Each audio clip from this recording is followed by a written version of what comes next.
আপনার জীবনের সবচেয়ে বড় বিপর্যয়টি যদি আপনার জন্য শ্রেষ্ঠ উপহার হয়ে আসে, তবে কি আপনি তা গ্রহণ করতে প্রস্তুত আছেন, নাকি আপনি সেই অদৃশ্য করুণাকে অভিশাপ দিয়ে নিজের ভাগ্যকে আরও অন্ধকারে ঠেলে দেবেন? এই রহস্যময় প্রশ্নটি আজ আমাদের গল্পের মূল ভিত্তি, যে একজন মানুষের ধৈর্যের সীমা এবং বিশ্বাসের গভীরতাকে এক চরম পরীক্ষার মুখোমুখি দাঁড় করিয়েছিল। যখন চারিদিকের আকাশ কালো মেঘে ঢেকে যায় এবং হৃদয়ের প্রতিটি স্পন্দন কেবল যন্ত্রণার গান গায়, তখন কি আসলেই শান্ত থাকা সম্ভব, নাকি সেই প্রশান্তি কেবল আল্লাহ প্রদত্ত কোনো এক বিশেষ অলৌকিক শক্তি? এই কাহিনীটি আপনাকে নিয়ে যাবে এমন এক জগতে যেখানে সময়ের চাকা উল্টো ঘোরে এবং প্রতিটি চোখের পানি হীরা হয়ে ফুটে ওঠে। কিন্তু শর্ত একটাই, আপনাকে আপনার অভিযোগের ভাষা ত্যাগ করে কৃতজ্ঞতার মৌনতা অবলম্বন করতে হবে। একদা এক প্রাচীন জনপদে শরীফ এবং জালাল নামে দুই প্রতিবেশী বাস করত, যাদের মধ্যে শরীফ ছিল অত্যন্ত বিনয়ী, পরহেজগার এবং সর্বদাই আল্লাহর উপর ভরসাকারী এক যুবক, যার মুখে সবসময় আলহামদুলিল্লাহ শব্দটি লেগে থাকত। অন্যদিকে জালাল ছিল অত্যন্ত অস্থির, লোভী এবং নিজের ধন সম্পদের উপর অহংকারী এক মানুষ, যে কিনা সামান্য বিপদেও আল্লাহকে গালমন্দ করতে দ্বিধা করত না। শরীফের জীবন ছিল সাদামাটা। তার একটি ছোট বাগান ছিল, যা দিয়ে সে কোনো মতে দিনাতিপাত করত। কিন্তু হঠাৎ করেই এক বছর প্রচণ্ড খরা দেখা দিল এবং তার সমস্ত ফসল শুকিয়ে ছাই হয়ে গেল। তার একমাত্র সম্বল ঘরটিও এক রাতে রহস্যময় অগ্নাকাণ্ডে ভস্মীভূত হয়ে গেল। তবুও সেই আগুনের লেলিহান শিখার সামনে দাঁড়িয়ে শরীফ শান্ত মনে আকাশের দিকে তাকিয়ে বলছিল যে আল্লাহ যা করেন তা মঙ্গলের জন্যই করেন এবং তিনি অবশ্যই আমার জন্য এর চেয়ে ভালো কিছু রেখেছেন।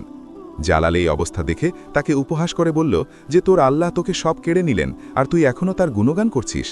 তুই আমার মতো কেন হোস না যে আমি নিজের বুদ্ধি দিয়ে সব আগলে রেখেছি? কিন্তু জালাল জানত না যে আসমানি ইনসাফ অত্যন্ত সূক্ষ্ম এবং তা যখন আসে তখন কোনো দেওয়াল তাকে রুখতে পারে না। শরীফ যখন একেবারে নিঃস্ব হয়ে খোলা আকাশের নিচে আশ্রয় নিল, তখন তার হৃদয়ে কোনো হাহাকার ছিল না, বরং সে মনে মনে এই কঠিন সময়েও ধৈর্য ধারণের শক্তি প্রার্থনা করছিল এবং প্রতি রাতে নির্জনে সেজদায় গিয়ে চোখের পানিতে ভিজে আল্লাহর কাছে শুকরিয়া আদায় করত যে আল্লাহ তাকে ঈমানের এই কঠিন পরীক্ষায় টিকে থাকার তাওফিক দিয়েছেন।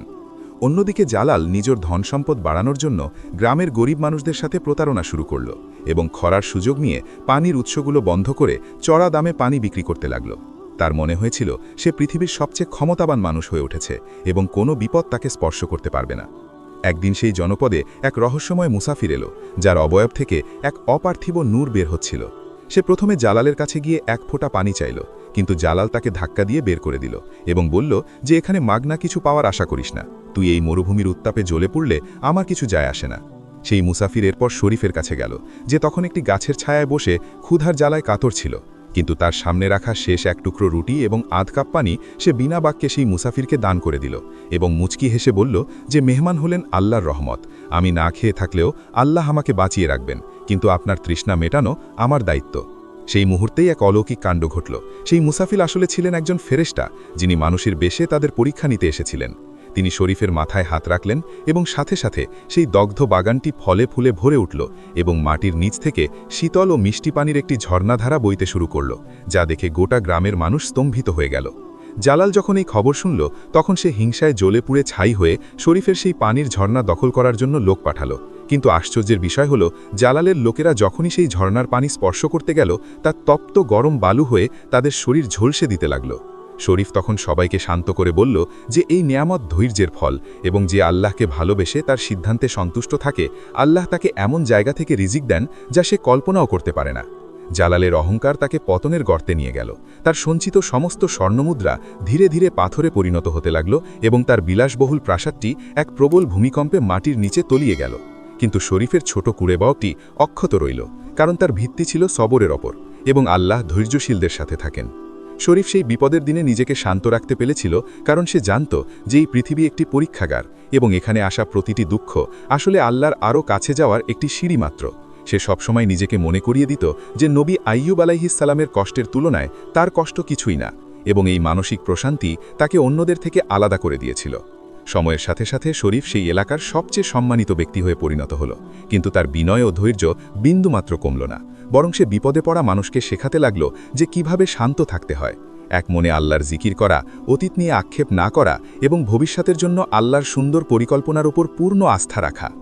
জালাল তার শেষ জীবনে মানুষের দ্বারে দ্বারে ভিক্ষা করতে লাগল এবং অনুশোচনার আগুনে দগ্ধ হয়ে বুঝতে পারল যে ধৈর্যহীনতা এবং অকৃতজ্ঞতা মানুষকে শুধু আখেরাতেই নয় বরং দুনিয়াতেও লাঞ্ছিত করে ছাড়ে। কারণ আল্লাহর আদালত যখন কোনো ফয়সালা দেয় তখন পাপিষ্ঠদের জন্য পালানোর কোনো পথ থাকে না। এই শিক্ষণীয় কাহিনীটি আমাদের মনে করিয়ে দেয় যে কঠিন সময়ে আমাদের মন যেন সংকীর্ণ না হয়, বরং বিপদের মেঘ দেখলেই যেন আমরা বৃষ্টির আশায় বুক বাঁধি। কারণ প্রতিটি অন্ধকারের পরেই এক উজ্জ্বল সূর্যোদয় অপেক্ষা করে, যা কেবল তারাই দেখতে পায় যারা অন্ধকারের রাতে ধৈর্য ধরে আল্লাহর হুকুমের অপেক্ষায় বসে থাকে। ধৈর্য কেবল সহ্য করার নাম নয়, বরং ধৈর্য হলো সেই বীরত্ব যা মানুষকে প্রতিকূল পরিস্থিতিতেও সুন্দরভাবে হাসতে শেখায় এবং আত্মার পবিত্রতা বজায় রাখতে সাহায্য করে। কারণ যিনি আসমানের মালিক, তিনি তার বান্দার প্রতিটি দীর্ঘশ্বাস শোনেন এবং সঠিক সময়ে এমন পুরস্কার প্রদান করেন যা পৃথিবীর সকল সম্পদের চেয়েও অনেক বেশি মূল্যবান। সুতরাং জীবনের প্রতিটি মোড়ে যখন আপনি কোনো কঠিন দেয়ালের সামনে দাঁড়াবেন, তখন মনে রাখবেন যে সেই দেয়ালটি আসলে একটি নতুন দরজা, যা কেবল সবর নামক চাবি দিয়েই খোলা সম্ভব।